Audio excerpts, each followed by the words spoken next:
is trying to say is that our new brake pads are really cool. You're not even gonna believe it.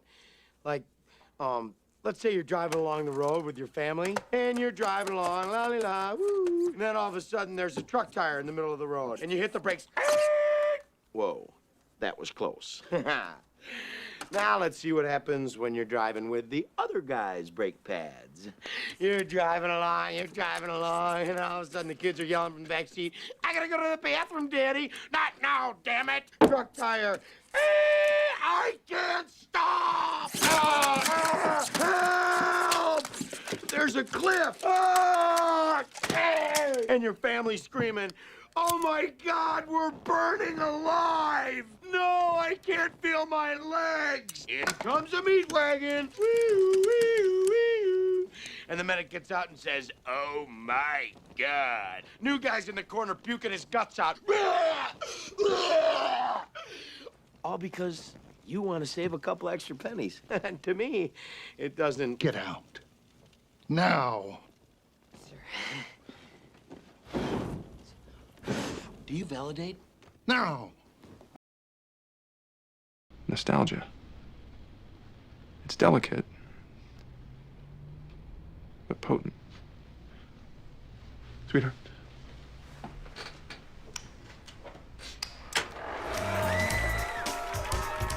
John Hamm is next. He's 25 years old. He's the waiter. John Hamm, ladies and gentlemen. Teddy told me that in Greek, nostalgia literally means the pain from an old wound. This device isn't a spaceship. It's a time machine. It takes us to a place where we ache to go again. How about you, John? You're on a first date. How do you make her feel special?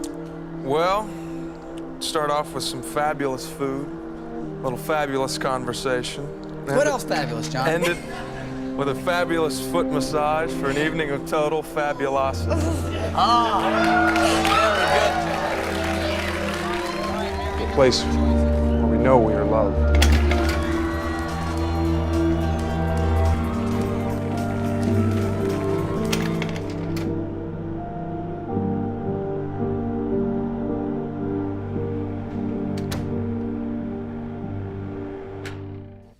Ladies and gentlemen, electric cars.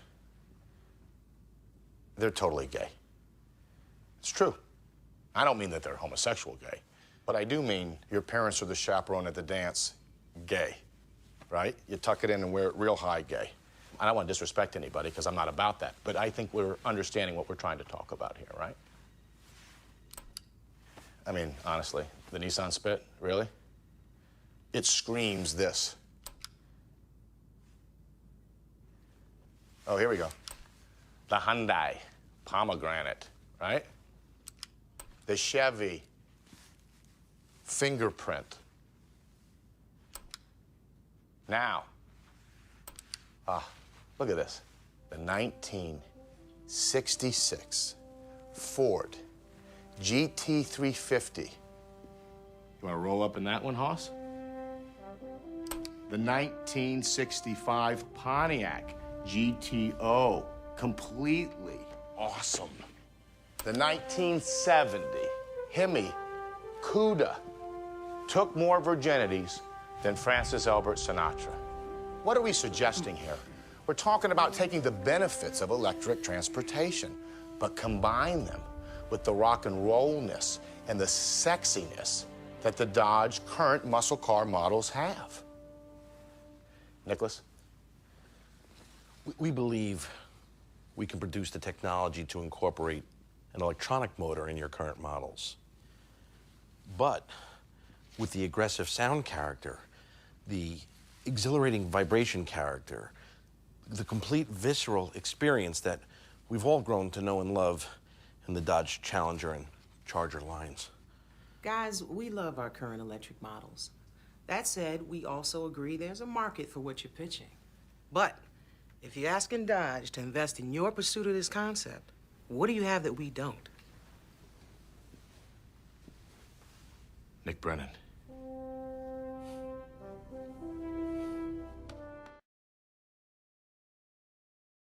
Sorry. You smell that? What is that? What? What's that smell? The cologne? No.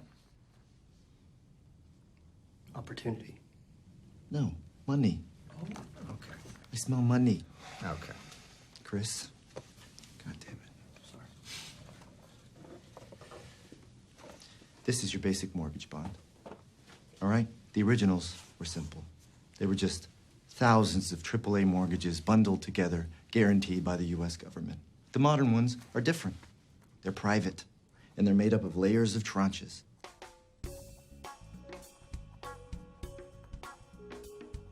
The highest level AAAs getting paid first, the lowest rated Bs getting paid last, taking on defaults first. Now, obviously, if you're buying Bs, you can make more money, but they're a little risky. Sometimes they fail. Chris? Somewhere along the line, these Bs and double Bs went from a little risky to dog shit. Where's the trash? Behind you. I'm talking rock bottom FICO scores. No income verification. Adjustable rates, dog shit. The default rates are already up from 1% to 4%, fellas.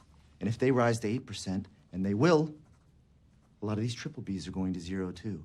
And that, you're too close, is an opportunity. Okay, you're saying that at 8% the bonds fail and we are already at 4%? That's right. If they go to 8, it's Armageddon. Yeah, that's right. How come nobody's talking about this? You're completely sure of the math. Look at him. That's my quant. You're what? My quantitative.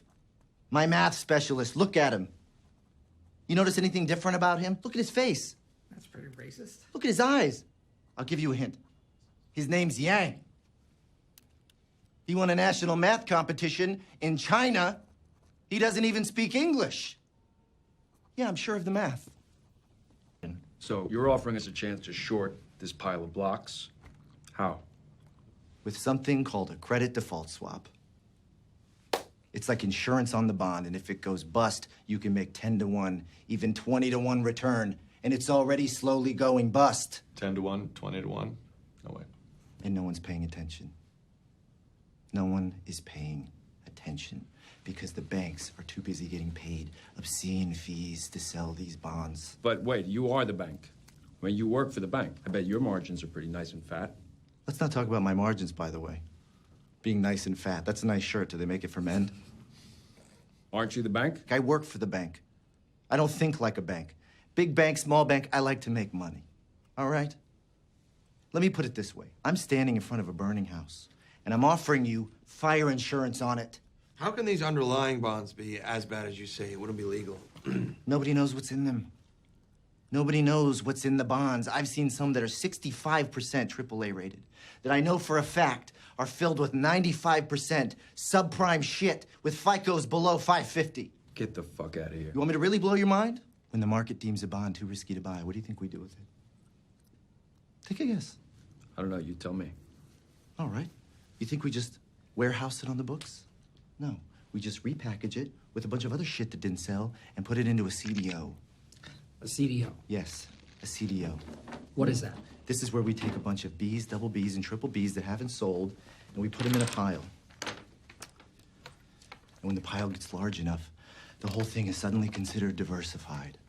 And then the whores at the rating agency give it a 92, 93% AAA rating. No question. Possibly be collated. So somehow you're like the Dora the Explorer, and you're the first person who has found this thing. Hold on. So mortgage bonds are dog shit. CDOs are dog shit wrapped in cat shit.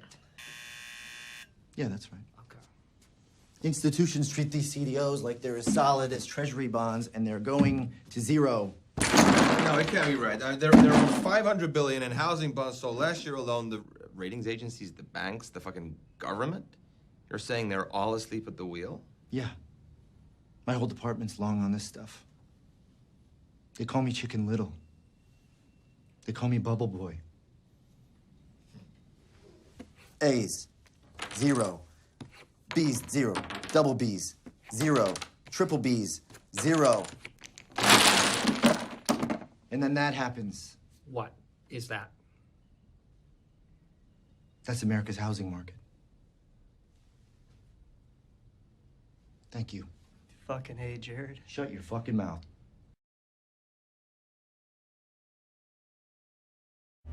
Yeah, I drove through a lot of towns. a lot of small towns.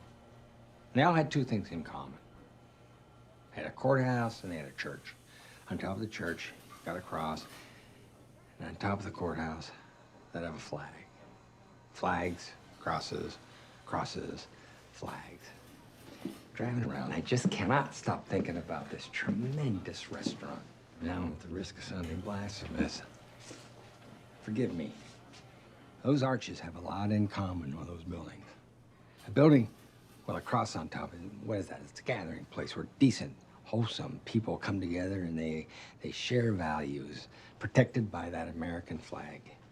It could be said that that beautiful building flanked by those arches signifies more or less the same thing. It doesn't just say delicious hamburgers inside. They signify family. It signifies community. It's a place where Americans come together to break bread. I am telling you, McDonald's can be the new American church. Feeding bodies and feeding souls, and it ain't just open on Sundays, boys.